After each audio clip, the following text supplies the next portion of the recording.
کیا اس کی ساری محبت، اس کی ساری توجہ صرف اس لیے تھی کہ وہ اس سے اتنی نفرت کر سکے؟ اسے ایک لمحے کے لیے بھی یقین نہیں آ رہا تھا کہ عریشہ یہ الفاظ کہہ رہی ہے۔ کیا وہ صرف غصے میں ہے یا واقعی اسے اپنا سب سے بڑا دشمن سمجھتی ہے؟ وہ چپ چاپ وہاں سے پلٹ گیا۔ اب اسے عریشہ سے کوئی بات نہیں کرنی تھی۔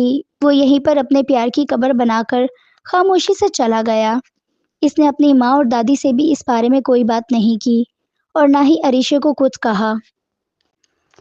اسے لگا کہ وہ کچھ وقت کے لیے اسے اکیلا چھوڑ دے تو شاید اس کا غصہ کم ہو جائے گا اور وہ حقیقت کو سمجھ جائے گا، مگر یہ غصہ نہیں تھا، یہ تو نفرت تھی جو کسی کی باتوں سے اس کے دل میں بوئی گئی تھی۔ عریشہ کے انکار کے بعد حویلی کا ماحول کافی بھوجل ہو گیا تھا۔ کوئی بھی اس موضوع پر بات نہیں کر رہا تھا، مگر سب جانتے تھے کہ دادی جان کو کتنی تکلیف ہوئی تھی اور باسم کتنا رنجیدہ تھا۔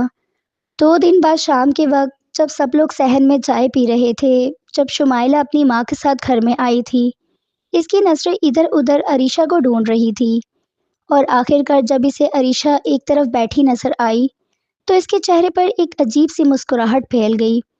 چائے پینے کے بعد شمائلہ اٹھ کر عریشہ کے پاس چلی گئی جو اکیلی ایک کونے میں بیٹھی کتاب پڑھ رہی تھی۔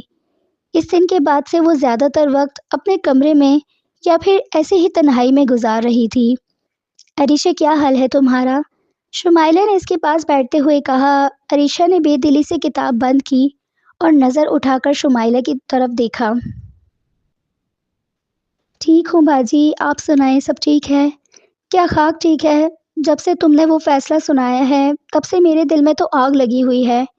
میں تمہیں اس وقت ایک ضروری بات بتانے آئی ہوں، شمائلہ نے آواز ہلکی کرتے ہوئے کہا، حالانکہ وہاں ارد گرد کوئی نہیں تھا۔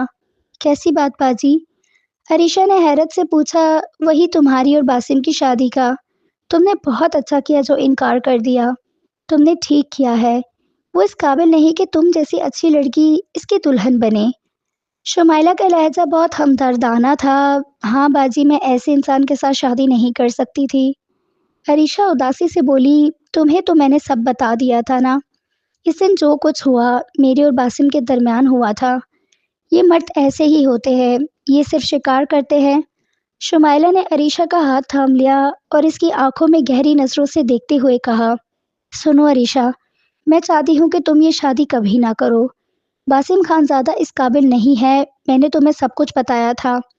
تم نے مجھ سے وعدہ کیا تھا کہ تم مجھے اکیلا نہیں چھوڑو گی، میری مدد کرو گی، اور میری مدد یہی ہے کہ تم اس سے شادی نہ کرو اور ہمیشہ کے لیے اس کی زندگی سے دور ہو جاؤ۔ شمائلہ کا لہجہ اب ہمدردی سے زیادہ حکم دینے والا تھا۔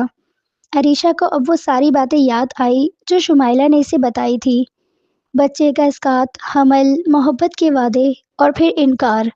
یہ سوچ کر اسے ایک بار پھر باسم پر شدید غصہ آیا۔ میں نے تو پہلے ہی منع کر دیا تھا باجی، آپ کیوں پریشان ہو رہی ہیں؟ میں نے یہ فیصلہ کر لیا ہے، میں باسم بھائی سے شادی کبھی نہیں کروں گی۔ عریشہ نے غصے سے اپنا ہاتھ چھڑاتے ہوئے کہا، تمہیں نہیں پتا عریشہ، نانی بہت ضدی ہیں، وہ یہ شادی کروا کر ہی رہیں گی، تمہیں کچھ اور ہی کرنا پڑے گا۔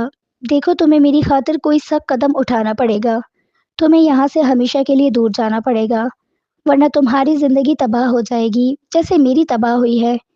میری تو قسمت ہی خراب تھی کہ میں نے اس وحشی پر اعتبار کر لیا تھا، مگر تم تو بچ سکتی ہو۔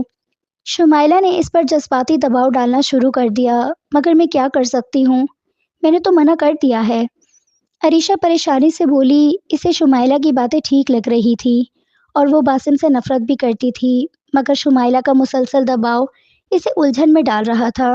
تمہیں اسے شادی سے انکار کرتے ہوئے سب کو یہ سچ بتانا چاہیے تھا کہ وہ کیسا انسان ہے، تمہیں سب کو بتانا چاہیے تھا کہ اس نے میرے ساتھ کیا کیا۔ شمائلہ نے سرگوشی سے غصے سے کہا، خاموشی سے تو وہ تمہیں اپنی بیوی بنا لے گا اور تمہارے ہوتے ہوئے بھی ادھر ادھر عورتوں کے ساتھ منہ بھی مارتا رہے گا، تب تم کیا کرو گی؟ عریشہ گہری سوچ میں ڈوب گئی۔ شمائلہ کی کہانی نے اس کے دل و دماغ پر ایسا اثر کیا تھا کہ وہ باسم کے ہر اچھے کام کو بھی شک کی نگاہ سے دیکھنے لگی تھی۔ وہ نہیں چاہتی تھی کہ کوئی اور لڑکی بھی اس صورت سے حال سے گزرے، اور یہ ساری باتیں باسم سن رہا تھا۔ وہ اس وقت صحن کے دوسرے کونے میں بیٹھا چائے پی رہا تھا جب عریشہ اور شمائلہ بات کرنے ایک طرف چلی گئی تھی۔ اسے شک گزرا کہ شمائلہ عریشہ سے ایسے کون سے بات کرنے والی ہے جو وہ سب کے سامنے نہیں کر سکتی۔ اسے شروع میں تو صرف سرگوشیوں کی آوازیں سنائی دے رہی تھی، مگر پھر جب شمائلہ کی آواز تھوڑی اونچی ہوئی اور وہ اس سے نام لے کر باسم کو برا بھلا کہنا شروع کیا تو باسم کا دل دہل گیا۔ وہ چپکے سے اٹھا اور اس طرح کے پیچھے آ کر کھڑا ہو گیا جس کی اوٹ میں عریشہ اور شمائلہ بیٹھی تھی۔ اس نے شمائلہ کی ایک ایک بات سنی، اس کا جھوٹا دکھ اور اس کی بناوٹی ہمدردی، سب کچھ اس کے کانوں میں جیسے کسی خنجر کی طرح اترتی جا رہی تھی۔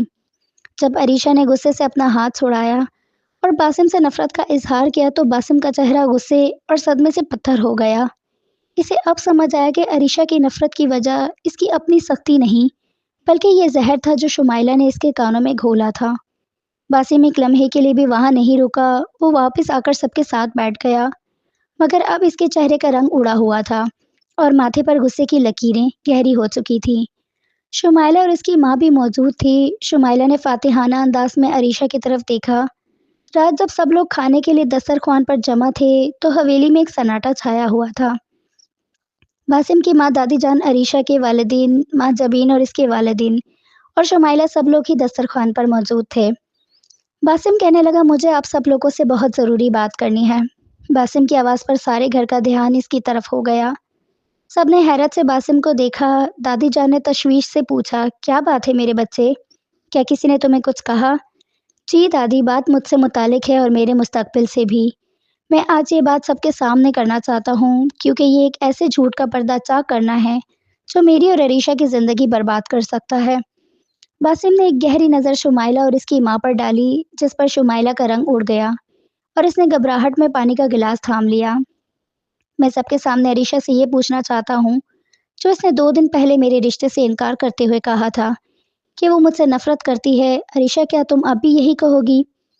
باسم نے سوال سیدھا عریشہ کی طرف اچھالا۔ عریشہ کے ہاتھ پاؤں ٹھنڈے ہو گئے۔ وہ تو اس وقت باسم کے چہرے پر خوفناک غصہ دیکھ رہی تھی، گھبرا گئی تھی۔ سب کی نظریں اس پر جم گئی، خصوصاً اس کی دادی کی آنکھیں جیسے سوال کر رہی تھی، باسم بیٹا کیسی باتیں کر رہے ہو؟ وہ بچی ہے، اس نے ناسمجھی سے کہہ دیا ہوگا، تم اس کی بات کو دل پر مت لو۔ عریشہ کی ماں نے بات سنبھالنی چاہیے نہیں چچی جان، میں چاہتا ہوں کہ عریشہ خود بتائے گی میرے اندر ایسا کیا ہے جس کی وجہ سے وہ مجھ سے اتنی نفرت کرتی ہے کہ خودکشی کی دھمکیاں دے رہی ہے۔ عریشہ بولو، تم خاموش کیوں ہو؟ وہ کون سا جرم ہے جو میں نے کیا ہے اور تم جانتی ہو مگر باقی سب بے خبر ہیں؟ باسم کا لہجہ بہت سخت اور سرد ہو چکا تھا۔ شمائلہ اب بری طرح گھبرا چکی تھی اور ان کے چہروں پر پسینہ آ چکا تھا۔ عریشہ نے گڑ گڑاتے ہوئے کہا، باسم بھائی، میں نے کہہ دیا کہ میں شادی نہیں کروں گی تو نہیں کروں گی، آپ چھوڑ دیں مجھے، نہیں آج تمہیں بتانا پڑے گا۔ تم یہ کہہ کر میری عزت اور کردار پر سوالیہ نشان لگا رہی ہو کہ میں اس قابل نہیں کہ تم سے شادی کر سکوں۔ میں جانتا ہوں تم جھوٹ بول رہی ہو، تمہارے دل میں میرے لیے نفرت نہیں تھی، یہ نفرت بوئی گئی ہے۔ باسم نے ایک بار پھر غصیلی نظروں سے شمائلہ کو دیکھا اور پھر عریشہ کی طرف پلٹا۔ بولو عریشہ، وہ کون سی بات ہے جو تمہیں شمائلہ نے میرے بارے میں بتائی؟ بولو، اسی دسترخوان پر سب کے سامنے بولو۔ باسم نے عریشہ کو مجبور کر دیا۔ عریشہ جو بہت ضبط کر رہی تھی، اسی لمحے باسم کا غصہ اور شمائلہ کی گھبراہٹ دیکھ کر اس نے دل دہل گیا۔ اسے لگا کہ اگر آج اس نے سچ نہ بتایا تو بات بہت بگڑ جائے گی۔ باسم بھائی، وہ شمائلہ باجی نے مجھے بتایا تھا کہ آپ نے اس سے محبت کے وعدے کیے تھے اور پھر آپ نے ان کو دھوکہ دیا اور ان کا حمل ضائع کروا دیا تھا اور انہیں چھوڑ دیا تھا۔ عریشہ نے ایک ہی سانس میں تمام باتیں کہہ ڈالی اور اپنی آنکھیں بند کر لی۔ پوری حویلی میں جیسے بم پھٹ گیا ہو، سب کے چہرے حیرت سے کھل گئے۔ دادی جان کا ہاتھ کانپنے لگا۔ باسم نے ایک سرد اور غصیلی مسکراہٹ کے ساتھ شمائلہ کی طرف دیکھا۔ آ جاؤ شمائلہ، اب تم نے سن لیا ہوگا کہ تم نے میرے خلاف کیسی کہانی بنائی ہے۔ باسم یہ کیا کہہ رہی ہے؟ عریشہ، یہ جھوٹ ہے، بالکل جھوٹ۔ شمائلہ نے کھڑے ہوتے ہوئے غصے سے کہا، عریشہ تم جھوٹی ہو، میں نے ایسی کوئی بات نہیں کی تھی۔ تم اپنا جھوٹ غصہ میرے سر ڈال رہی ہو۔ تم چپ رہو شمائلہ، باسم دھاڑا، اب میری باری ہے اور آج سچ تم سب کے سامنے آئے گا۔ ساری بات سن کر باسم نے اپنا رخ سب کی طرف کیا اور انتہائی سخت اور پرعزم لہجے میں بولنا شروع کیا۔ اس سے پہلے کہ آپ لوگ میری طرف انگلی اٹھائیں، میں سب کو حقیقت بتانا چاہتا ہوں۔ شمائلہ نے میرے کردار پر جو جھوٹا الزام لگایا ہے، یہ سراسر سازش اور جھوٹ ہے۔ باسم نے مضبوطی سے کہا، میں حلفاً کہتا ہوں اور اپنے خدا کو گواہ بنا کر کہتا ہوں کہ میں نے کبھی بھی شمائلہ سے محبت کی بات نہیں کی، میں نے کبھی بھی اس سے بات چیت نہیں کی، میں نے کبھی اسے پسند نہیں کیا اور میں نے کبھی اس کے ساتھ کوئی غلط کام نہیں کیا۔ وہ ہمیشہ سے ہی میری بہن جیسی تھی۔ اس بات پر شمائلہ کی ماں جو ایک طرف بیٹھی تھی غصے سے اٹھی، باسم تم یہ کیا کہہ رہے ہو؟ اس عریشہ کی باتوں میں آ کر میری بیٹی پر اتنا بڑا الزام لگا رہے ہو، میری بیٹی ایسی کبھی بات نہیں کر سکتی۔ عریشہ جھوٹ بول رہی ہے۔ نہیں پھوپھی جان، سچ ہے کہ شمائلہ نے عریشہ سے بہت بڑا جھوٹ بولا ہے۔ یہ کہانی خود شمائلہ نے عریشہ کو میرے خلاف ورگلانے کے لیے بنائی ہے۔ جب سے اسے پتہ چلا کہ میں عریشہ سے شادی کرنا چاہتا ہوں، یہ لڑکی تب سے میرے پیچھے پڑی ہوئی ہے۔ میں نے اسے صاف صاف کہا کہ میں عریشہ کو پسند کرتا ہوں اور اسی سے شادی کروں گا۔ بس یہی بات اسے ہضم نہیں ہوئی اور اس نے یہ شرارت کی۔ شمائلہ بتاؤ، میں نے کبھی تمہیں محبت کا یقین دلایا؟ کیا تم نے میرے پیغامات دکھائے عریشہ کو؟ نہیں، کیونکہ ایسا کچھ ہوا ہی نہیں۔ باسم نے سوالوں کی بوچھاڑ کر دی۔ شمائلہ پوری طرح سفید پڑ چکی تھی اور زمین پر نظریں گاڑے کھڑی تھی۔ یہ سب جھوٹ ہے، وہ جھوٹ بول رہا ہے۔ وہ بس اتنا ہی کہہ سکی، جھوٹ میں نہیں تم بول رہی ہو شمائلہ، اور تمہاری آنکھوں میں جو خوف ہے وہ تمہارے جھوٹ کی گواہی دے رہا ہے۔ باسم نے ٹھوکر مار کر اپنی بات ختم کی۔ باسم نے عریشہ کی طرف دیکھا۔ عریشہ، تم نے ایک کہانی سن کر ایک انسان سے نفرت کر لی۔ کیا تم نے میری بات سننا ضروری نہیں سمجھا؟ جس لڑکی پر تم اتنا بھروسہ کر رہی ہو وہ میری عزت کو خاک میں ملا کر مجھ سے دور کرنا چاہتی ہے تمہیں، اور تم اس کی باتوں میں آ گئی۔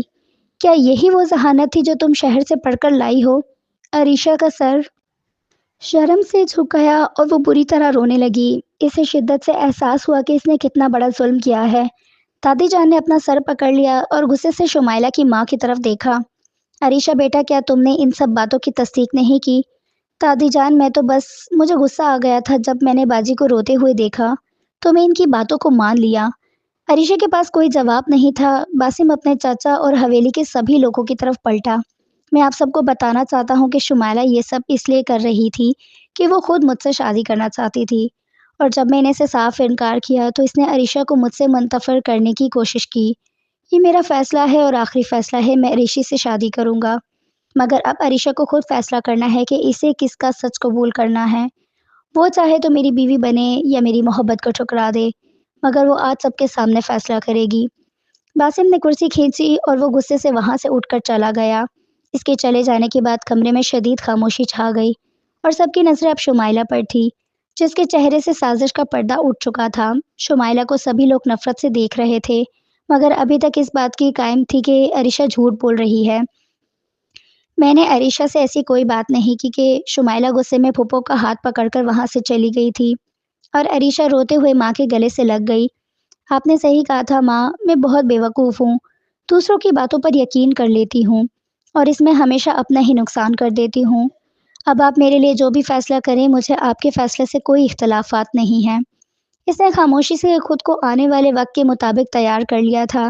اس نے باسم سے بھی اپنے کیے کی معافی مانگی تھی۔ باسم کو اندازہ تھا کہ عریشہ ہمیشہ سے جذباتی ہے، ایک طرف سن کر ہی اس نے فیصلہ کر لیا تھا، اس لیے باسم نے بھی اسے مسکرا کر معاف کر دیا تھا، اور پھر ایک ہی مہینے بعد ان دونوں کی شادی ہو گئی تھی۔ انہوں نے ہنسی خوشی اپنی نئی زندگی کا آغاز کیا۔ ناظرین، کیسا لگا آپ کو آج کا ناول؟ اگر اچھا لگا ہے تو لائک کر دیں اور ہمارے چینل کو سبسکرائب کرنا مت بھولیے گا۔ شکریہ۔